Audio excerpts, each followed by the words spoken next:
Mbote, nous sommes en direct ici dans l'aéroport Ndolo. To la Sabino, Misa Oya Kafu. Et que ça, mon lobby le 18 juin, na 11h11 minutes. Invité surprise. Lobby dans l'aéroport Ndolo. Biso nyostomo anakuna bato balinga kosambela o balinga mingi bakambo eteli kobuka mabolongo na se mboka na biso Congo ezo sa tamoko ya malamu te mongunia alingi aboto ya biso mabele nyonso tout alobi ke azobota une partie à Congo mais ba congolais balobi ete ba FRDC nso ba kobunda na manduki biso to kobunda na manduki te to kobunda na prière quelques-uns ba congolais balobi fito bunda na prière mokolo ya lobi e la prière ya tolo na se prière ya Buka Jericho ya moto ekedeti na Rwanda moto ekedeti na Bunaganda oyo initiateur nango to initiatrice nango za bongo princesse Mineta mama kipenda no diaconesse Adèle Kaina Maina moko ya lobby le 18 biso nyonso to kutana kuna na aérodrome ya Ndolo bola na descente visite pour ya kotala ba installation nenga visiter aérodrome ya Ndolo mokolo ya lelo nenge bazo poser ba instrument ndenge bazo tia ba podium ndenge bakite koya bazalaki wana okomona bongo numéro 1 ya garde républicaine okomona pasteur Godin Poi azalaki pe wana na parti mais bokolanda pe témoignage na ndenge ba mama na biso ya Congo ba bele libino boya mukula lobi boya ko sambela balobi na Kikongo na Swahili na Chiluba na Lingala bolanda pe mo pasteur Godin Poi ndenge abengi biso nyonso ba Kristo lobi to kuta na aérodrome ya Ndolo na yemoko princesse Mineta mama kipenda no ndenge ya lobi na mikolo na biso to kwa télévision à suivre.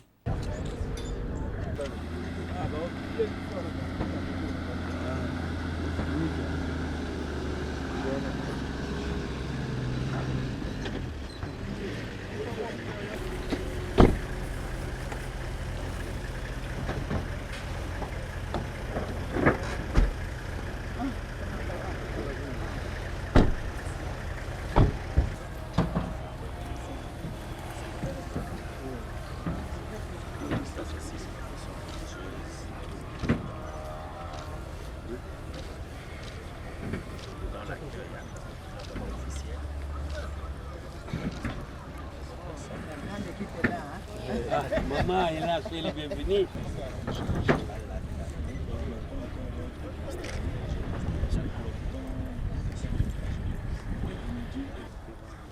Servant de Dieu, vous êtes serviteur, vous êtes homme de Dieu.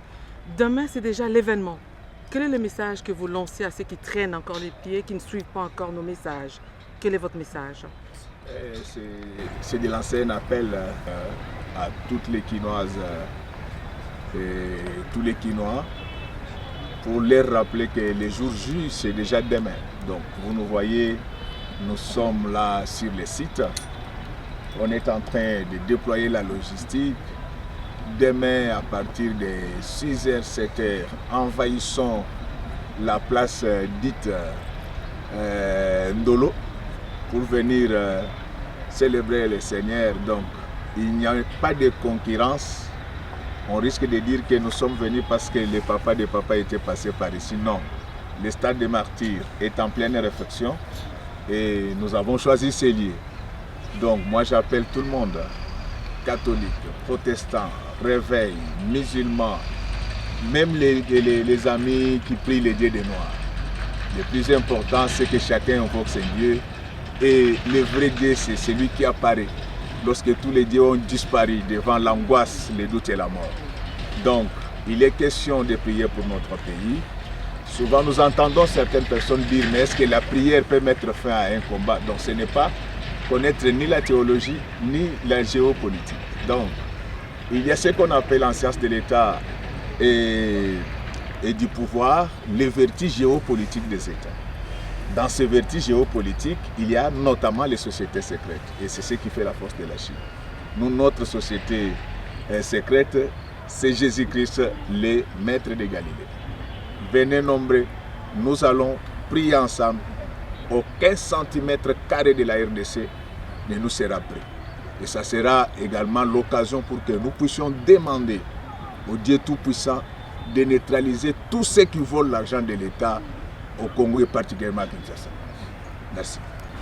Bana Kinshasa, Bana Congo, toyebisaki bino ete tokosambela awa mokolo ya le 18. Nasengi bino nyonso 6h 7h tokutana awa tobanda losambo. Ba oyo bakobanda na ba temple na bango bo rejoindre biso po tozala baike. Lobi tokosangana awa na tongo tosambela nzambe pona ekolo na biso. Monguna aboto la biso mabele te. Bao bayebi te bitumbo toza kobunda na este. Ezali kaka Rwanda moto akobundisa biso te, eza COP ya communauté internationale. Nazo peser les mots. Eza COP balingi ba boto la mboko yo po bozueleki. Bango basangani baza ebele. FRDC na biso azo beta bien à terrain. Tolingi to sangisa penza mbakota likambo wana. Boya baike ba papa ya catholique, ba papa na ba mama ya catholique, ba protestant, ba réveil, ba musulman, ba salitis, ba dieu de noir, tozo benga batu nyonso. To na posa ya koyeba nzambe anana makasi te. Toza na posa nzambe oya kosilisela biso bitumba pe kokangela biso miyibi na mboko. Boya baike losambo yango nde mundu to nzambe apesa biso, nzambe apambola bino. Bana betu boso badi bamanya mwakulu tulitwa kuleo malaba mo le 18 netukala ni disambila jine na mwabe bwa kujijila nzambi mwadi bwani ditunga deto kabajanga chito muntu kano dingito eske disambila didi mwakusungila ditungani disambila didi sungila ditunga et puis il faut kumanya bwani di maluon soit du moment na denzeka habuloba nzambi kudumwikala uenzeja tulwai tudijila nzambi mwadi bwani ditunga detu dikala ni sécurité wa menamena nulwa babuni tuli tubwelela kote wa bokasa tusambila nzambi tumutumbisha tumudidila bwani atratula mubwa lwebu tukuni tusambila kabidi bikola bwa FRDC wetu tetu FRDC wetu udulwanga na vita mikol vita ike na ulwanga na ni Rwanda to udulwanga na vita ini communauté internationale mojima udi musuba kutunyanga ditumeti tujidila inzambi tulwa ibabuni bwani nzambi wetu atakuchetu nula babuni. Merci. Nos chères mamans, chers papas, frères et sœurs en Christ et croyants, je vous invite pour ce dimanche 18 juin 2023 de 11h11 à 14h11. Mais parce que nous allons nous retrouver autour de notre prière d'acte de foi sur l'intégrité territoriale de la RDC, l'arrivée c'est déjà à 5h11. Je t'invite à prier parce que la Bible déclare que personne ne déplace les bornes. Mais nous, en RDC, il y a l'ennemi qui veut tenter de déplacer les bornes. Notre héritage, c'est la terre. Je suis ici à Yolo. Est-ce que vous pouvez répondre? Toi, terre, je te parle. Je te proclame pour demain que tu es pour la RDC. Amen. Tu n'es pas pour nos voisins. Tu es pour la RDC. Toi, terre, les dons de Dieu. Voilà pourquoi nous devons nous retrouver. Les mamans, venez avec vos pagnes, avec vos nattes, avant que nous puissions d'abord proclamer. Nous allons prier comme d'habitude, ventre couché par terre. On n'a pas besoin de chaises. Dieu nous a donné la nature. Regardez déjà ici, nous sommes en dolo. Demain, 5h11, venez. Si tu traînes, tu vas manquer de la place. Et à cela, j'informe aussi que toutes les provinces, nous sommes ensemble pour cette prière. Parce que la prière sera retransmise en direct. Donc même en province, là où vous êtes, À partir de 11h11, arrêtez de faire ce que vous faites. Soyez devant l'écran pour que nous tous, nous puissions prier. C'est pour ce dimanche 18 juin 2023 de 11h11 à 14h11. Mais nous allons commencer déjà les services à partir de 9h11. Adoration et louange pour élever le trône de Dieu. Ne traîne pas, cette affaire te concerne. Pour l'amour de la RDC, je ne me tairai pas. Chère maman, papa, frères et sœurs, et à vous nos bergers, de là où je suis, nous tous l'entrée, l'unique c'est sur Avenue Bokassa. Vous pouvez montrer Avenue Bokassa est là. Nous tous, il y aura plusieurs entrées, mais nous tous, c'est sur Avenue Bokassa. Ne venez pas Kassa et autres avenues, non. Vous venez, vous tous, entrez Avenue Bokassa, entrée principale, et il y aura encore d'autres entrées pour demain. Merci. Alors, est-ce que vous avez un message particulier auprès de nous, mamans, qui avons l'habitude d'amener nos sacs du point de vue sécuritaire? Vous avez un message spécial pour eux? Je vais vous demander et que nous venons prier.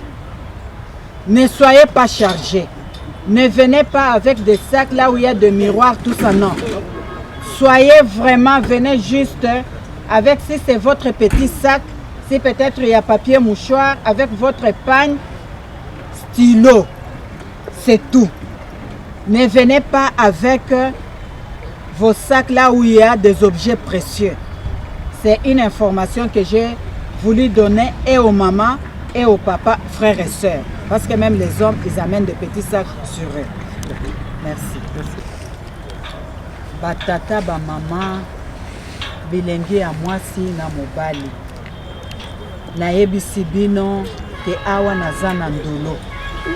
Milulu na biso eza lobi, jour ya yenga, 18 juin 2023, toya kobondela. Toya kolakisa que RDC eza mboka na biso.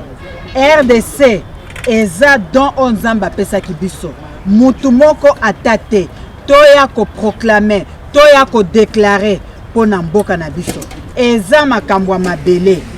Bolandanga malamu eza makambo ya mabele. Eza makambo ya mabele. Mabele oyo zamba pesa ki biso. Mutu ata moko te akozwa mabele na biso. Mutu moko te akozwa ata centimètre na biso ya mabele. Toza na eloko mususu te parce que biso tolobi awa na RDC. Tokosala eloko moko te sans Jésus-Christ. Mais venez, nous allons déclarer et nous allons remporter la victoire. C'est pour ce dimanche 18 juin 2023 de 11h11 à 14h11. Mais je vous précise que l'entrée est déjà à 5h11 du matin et que le service commence à 9h11. Louange, adoration pour élever le trône de Dieu créateur, de Dieu vivant. Wa baba, wa mama, wazazi, wa kaka, wa dada. Na mwe bote batumishi ya Mungu. Tunasema ya kwamba hatuna na heritage ingine ile Mungu alitupatia kama aina nchi yetu ya République démocratique du Congo. Kuya kesho mujuma 18 juin 2023 na wakati ya 11h11 kwenda pa 14h11. Tunajua ke Mungu tunekalaka kumurudishia shukrani. Sasa jua kumurudishia ile shukrani, tufike asubuhi na mapema. Juu ya kusema tufike shi wa mama, tukuye na bikwembe, tukuye na manati, juu tutaweka mbele ntumbo chini tumurire Mungu na kueleve troni yake. Tushirate i rendez-vous. Il faut siku mwa tukashiki yake tutemwanye ke vita ilimalizika na we ile siku dukuyaka kundolo. Niko deja kundolo. Juu ya kesho kama napenda ke ukuye wanze maombi ulali. Haina sida unaweza unakuye. Kesho ni rendez-vous sacré. me nakuelezea ushikwe na bintu mingi yako, ukwe mu masaki moko ma objet précieux, hapana. Ukuye tu saki yako, peut-être uneka carnet ya kuandika nayo na bike, kama na papier mouchoir, kama na nani yako, me ushikwe na bintu mingi juu tuko mu maombi. Tuko mu maombi, ushilete bintu mingi sana, tunarudisha asante. Ba mama lobi tozana betu ke na nkembo ya nene samo na kusambila samo na ntoto na betu ya RDC. Betu ke na kubokina na ba mama nyonso, benu kwiza betu kusambila samo na ntoto na betu. Betu lomba na Nzambi endi salisa betu. Betu ke bokile ba mama nyonso benu kwiza betu kutana na terrain ya Ndolo samo na kusambila na elongo na Nzambe tata na betu. Benu kwiza ba mama betu ke na kubokila benu nyonso. Mama kubikana na inzove, mama kubikana na inzove, kwiza mama, betu samila samu na mabele na betu. Elongo na Nzambi tata Nzambi ke sala samu na ntoto na betu. Benu kwiza ba mama, betu ke kubokila benu nyonso, kubikana na inzove. Ba mama betu telema bonso Deborah telemaka. Betu telema samu na mabele na betu ya ntoto na betu ya RDC. Benu kwiza, betu ke kuvingila benu na nkumbu ya tata ya mwana ya peve ya ndongo. Amen.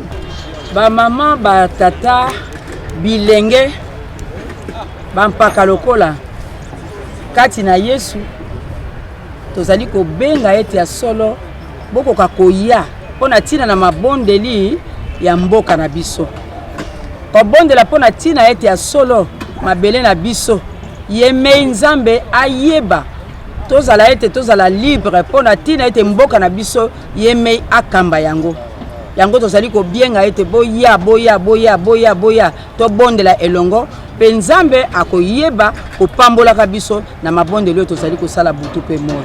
Tika ete Nzambe amona bino apambola bino bisika bozali boya ebele ezala réveil nyonso kaka Nzambe boya epai na ye po ete to tombola mabele na biso to présenter yango banguna ya mboka na biso bakima bakende musika obele na kombo na Yesu nde to sengi bongo. Tika ete Nzambe apambola biso na boyei na biso lobi tokozanga te tokozala pe lipamboli ekobila mabota na biso. Amen. Merci mingi bandeko balandia de komu wapi rien komate lobi biso nyonso to mona wapi na aérodrome ya Ndolo invité surprise urgent invité surprise. Ne ratez pas, ne manquez pas lobby urgent invité surprise na aérodrome Yandolo. Tokut na pona semble pona mboka na biso Congo. Le pays est menacé. Ba colonel so la ndangai mokolo lelo. Na leki susu pour la mbala ya mibale pour être image yoyo, il faut la na bokebi nyonso tout. Nini ko sala ma mokolo lelo le 18 na 11h11 tina ngonga ya 14h11 minutes. Kuna aérodrome Yandolo to sukisi après pour na mokolo malelo tika te kimi ya kolonzambe e ingela na mabote ya bino nyonso tout tukutani lobi.